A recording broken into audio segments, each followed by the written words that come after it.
Hey guys, thanks for tuning in to another video on ForgottenWeapons.com. I'm Ian McCollum and I'm here today at RIA with a box of grungy old bullets. This is actually a very cool, very exciting box of grungy old bullets because this is original volcanic ammunition, and there is extremely little of that still around today, and even better, we have the original box that it came in. Now, I'll try to make this a little quick because there's nothing you can see from back there.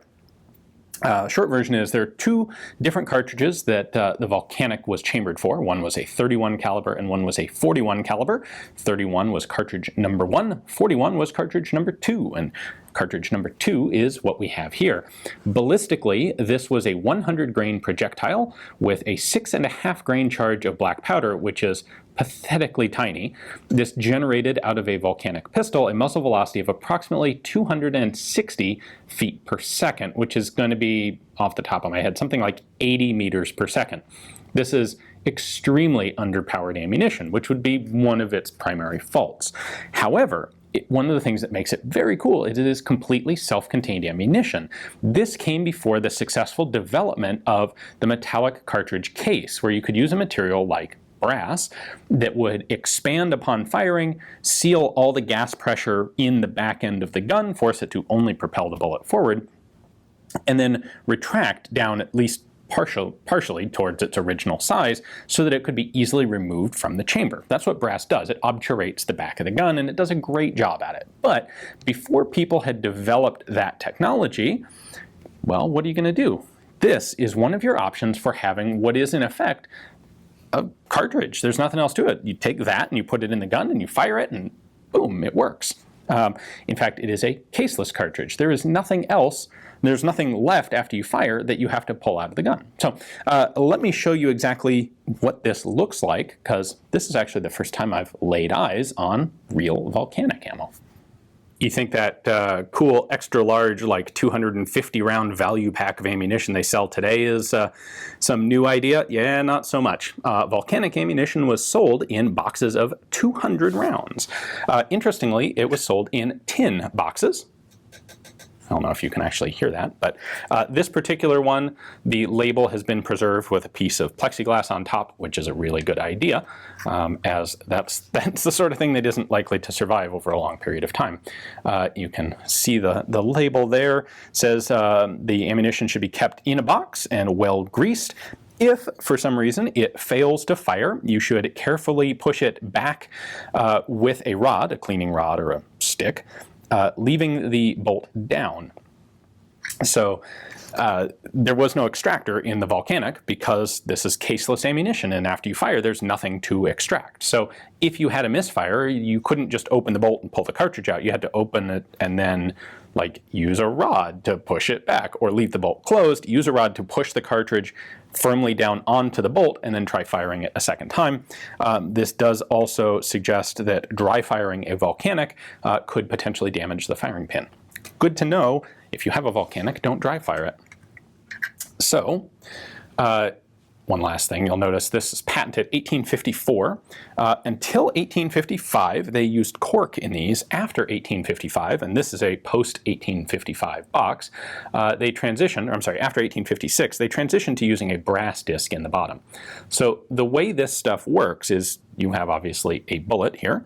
It is hollow on the inside with a charge of 6.5 grains of black powder in there. There is then an anvil and a sealing cup and some fulminate primer, and when the firing pin hits that, the primer will get hit against the anvil. That will cause it to detonate, which will ignite the black powder and throw the bullet downrange. So the way they manufactured this, they would produce the bullets, they would fill them with powder, set the base cap and the primer in them. They would then go ahead and grease these grooves, so you have some lubrication built into the bullets. They would then swage the whole thing down to the proper diameter, and then lacquer the thing so that the grease wouldn't come out, help seal this against any intake of water or excess humidity. If you're counting these cartridges, you may notice that this is nowhere near 200. That is because this box has 2 layers of ammunition in it. You can see the base that these are all sitting on down there. So I pulled this one out so that we could take a look at it. There are a couple different variations. They went through a couple different number and size of lubricating grooves in there. As I said, this one, you can see it actually kind of looks like a modern primer. That indicates that it is one of the brass bases.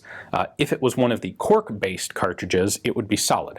In fact, well, solid cork, but it wouldn't have this obvious primer in the center. Now, there were some real advantages to this ammunition compared to the muzzle loaders of the time. This was self-contained. It was largely waterproof, certainly a lot more waterproof than loose powder or paper cartridges, but it had a number of downsides. It was underpowered when it worked. If you had malfunctions that were kind of difficult to deal with, it was possible to have magazine tube detonations with these because these are all lined up, nose to bullet, in the magazine tube, or nose to primer. And if under the right circumstances they could detonate that way. It was also possible for these to misfeed in such a way that the pressure from the bolt trying to close and push them into the chamber would cause them to detonate out of battery. That's not good, but it's at least ameliorated by the fact that there's only a really small amount of powder in them. There were some potential issues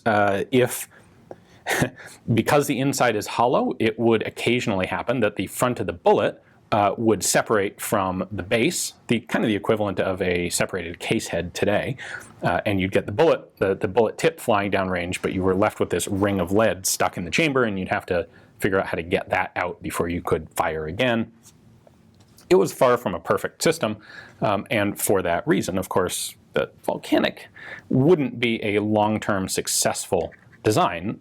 Its descendants, however, would be the entire line of Winchester lever-action rifles, so really quite a substantial lineage for the first version. And of course it had a cool name, because who wouldn't want a Volcanic pistol?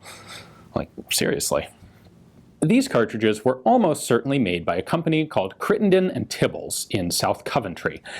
They're known to have supplied ammunition components for the Hunt volitional repeater and for early Smith & Wesson developmental work.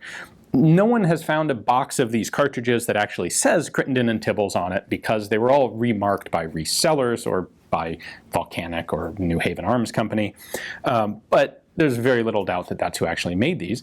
It is interesting, you've almost certainly never heard of Crittenden and Tibbals. Well, the company changed hands in the 1800s and became the Union Metallic Cartridge and Cap Company, or UMC, which was later merged with Remington, and UMC is still a major manufacturer of ammunition today. So, same company that you might buy your ammo from today made this stuff back in the 1850s, which I think is really cool. So also interesting to note that this stuff has gone up slightly in value since it was originally made. The original price was $10 per thousand for No.1 cartridges and $12 per thousand for No.2 cartridges. So this box originally would have cost $2.40 unless someone was marking it up. Today it has an estimated value of about $20,000 based on having probably 180 cartridges in it. I didn't pull the rest of these out. I don't want to touch any more of these than I absolutely have to, because they are rare, fragile, and extremely valuable. So anyway, if you wanted to make some money back in 1855, buying yourself a couple cases of Volcanic ammo and sitting on them for almost 2 centuries could have been a good way to do it, but probably a little late to act on that now. Hopefully you guys enjoyed the video. I think it's very cool to actually see this stuff for real for the first time, because you don't often get a chance to. Thanks for watching.